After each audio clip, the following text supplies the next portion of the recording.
네, 안녕하십니까. 대장간입니다. 오늘은 PCX125 또는 기타 저배기량 보호업 튜닝에 대한 영상을 만들었습니다.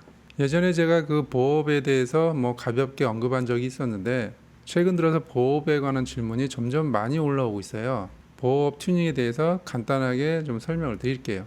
자, 우선 그 보호업 튜닝이 뭐냐 하면 실린더 내경을 넓혀서 배기량을 올리는 작업인데 실린더를 보호업을 하면 실린더만 바꾸는 게 아니고 실린더가 당연히 깎였으니까 피스톤도 바뀌어야 되고 이거에 따른 여러 가지 부가적인 것들이 바뀌어야 돼요. 그런데 이 순정으로 되어 있는 상태의 엔진은 이미 하드웨어적인 궁합이 맞춰져 있는 상태거든요. 각 부품별로 어떤 그 부품의 강도, 냉간시, 열간시 어떤 팽창률 이런 것들이 다 계산이 돼서 이렇게 궁합을 이렇게 다 맞춰 놓은 거거든요. 내부 엔진에 들어가는 부품들이. 그런데 여기에 이제 사제 부품을 이렇게 사용을 해서 이렇게 장착을 하게 되면 순정 부품의 어떤 궁합이랑 잘 맞지가 않겠죠. 사제로 전체 바꾸지 않는 이상 개별로 바꾸면은 이 하드웨어적인 궁합이 맞지가 않아요. 이 부품은 어떤 놈은 좀 강도가 좀 세야 되고 어떤 놈은 좀 강도가 좀 약해서 좀 마모가 돼야 되는 부품도 있거든요. 그걸 이제 하드웨어 궁합이라고 하는 거거든요. 그래서 여기서 한두 개 바꿔버리면 궁합이 깨져요. 그래서 사제 부품은 우선은 사용하면 안 되고 그 다음에 이제 이 연료 제어를 해야 되는데 이 연료 제어가 가장 큰 난관입니다. 예전에 이 카브레터 시대 때는 카브레터를 좀 사이즈 큰 걸로 갖다 끼워서 공기하고 연료를 여기서 수동으로 다 조정이 가능했기 때문에 어느 정도는 이게 좀 가능했는데 전자제어 시스템으로 넘어오면서 수동으로 연료 조정이 불가능해요. ECU 안에 그 연료 분사에 대한 데이터가 저장이 되어 있는데 이거를 만지는 게 이게 그 보통 일이 아니에요. 흡입 공기량에 따른 연료 분사량이 있고 기본적으로 이제 공기와 연료의 그 혼합비죠. 네. 그 다음에 이제 보정을 하는데 온도에 따라서 보정이 또 돼요. 연료 분사가. 그리고 대기압에 따라서도 연료 분사량이 달라지거든요. 그 고도가 올라가면 그 산소량이 부족해지기 때문에 대기압에 따른 연료 분사량도 달라져요. 산소 센서에서 이제 또 피드백 제어도 하고 그리고 시동시, 가속시, 또는 열간시 이 연료 분사량이 시시각각 이렇게 변하거든요. 기본적인 것만 나열을 했는데 여기 이제 또 다른 변수들이 많이 있어요. 이 모든 데이터를 본인이 수정을 할 수 있느냐. 동일 RPM이라도 맵의 압력에 따라서 이렇게 수치가 다 바뀌어요. 이렇게 다 다릅니다.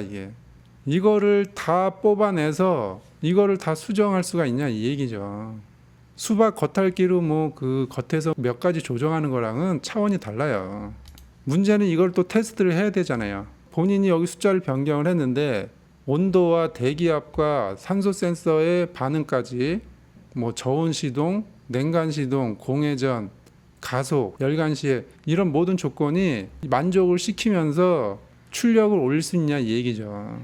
힘듭니다 이거. 예. 개인이 테이블 작업하는 거는 시스템의 안정성이 좋을 수는 없겠죠. 이런 사제 하드웨어가 들어가는 거는 당연히 좋지 않고 예를 들어서 PCX 같은 경우는 125, 160이 있잖아요. 그러면은 그 순정 부품으로는 구할 수가 있는 거죠. 여기에 보시다시피 배기량이 124, 156, 내경이 53.5, 55.5, 이 160이 60에 55.5 내경만 넓힌 거기 때문에 요거 갖다 쓰면 되는 거죠. 압축비가 PCX 그 125는 11.5대 1이 나오고 PCX 160은 12.0대 1이 나와요. PCX 160에 있는 거를 125에다가 좀 이식을 한다 그러면 125와 160의 이 파트 리스트를 보고 품번이 다른 걸 좀 비교를 해봤는데 우선 실린더 헤드, 그 다음에 여기 캠샤프트, 그 다음에 실린더, 피스톤 링, 마그넷 로터랑 코일도 다르더라고요. 당연히 무브볼이랑 벨트도 다르고 그리고 좀 더 보면 내부적으로 다른 것도 더 있을 것 같은데 우선 눈에 띄게 다른 것들은 요게 이제 달라요. 여기 실린더, 피스톤 링, 여기 실린더 헤드, 캠샤프트, 그 다음에 마그넷 로터 코일 무브볼 벨트면 지금 거의 엔진 위에 구다리 여기 있는 거 그냥 전체를 다 갈아버리는 거예요. 여기를 거의 다 갈아버리는 거기 때문에 하드웨어적으로는 우선은 안정은 되죠. 네. 160에 있는 요 부품을 그대로 이렇게 사용을 하면 하드웨어적인 거는 우선 해결이 됩니다. 자, 그런데 소프트웨어적인 거는 어떻게 할 거냐. 125에 있는 맵 세팅을 하드웨어만 바꿔서 160에 쓰면은 어떻게 되느냐. 당연히 좋지 않죠. 그러면 본인이 이렇게 맵 테이블을 작업을 하든가, 제가 얘기했듯이 이거는 개인이 요거를 안정성 있게 데이터를 만들 수가 없어요. 실험을 할 수가 없기 때문에. 그래서 이 소프트웨어 작업을 안 하고 그 이슈를 160에 있는 이슈를 갖고 오면 소프트웨어적인 거는 해결이 되죠.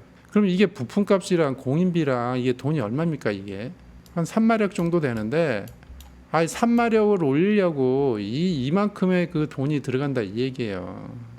이게 또 그렇다고 그래서 안정성이 있게 이 가동이 되느냐, 그거는 또 다른 문제예요. 이 돈으로 이거를 할 바에는 그냥 300급 스쿠터 구입하는 게 훨씬 이익이다. 이렇게 한다 그래서 그 시스템의 안정성이 확보되느냐, 이것도 장담할 수가 없어요. 불안전한 요소가 어디에서 발생될지 이건 아무도 모릅니다. 그리고 우선 그리고 또 법적으로 이 보호업을 하는 거는 불법이기 때문에 우선 신고를 하고 승인을 받아야 됩니다. 이거. 그래서 이거 신고해서 승인을 받지 않으면은 불법이에요. 이거 마우라 튜닝 마냥. 근데 이것도 불법입니다. 환경 검사 가면 당연히 이거는 탈락이죠. 뭐 아는 사람 통해서 뭐 이렇게 뭐 그냥 거시기하게 통과하는 거는 그런 요행 바라지 마시고요. 네, 환경 검사 가면 당연히 아웃이에요. 이거. 네.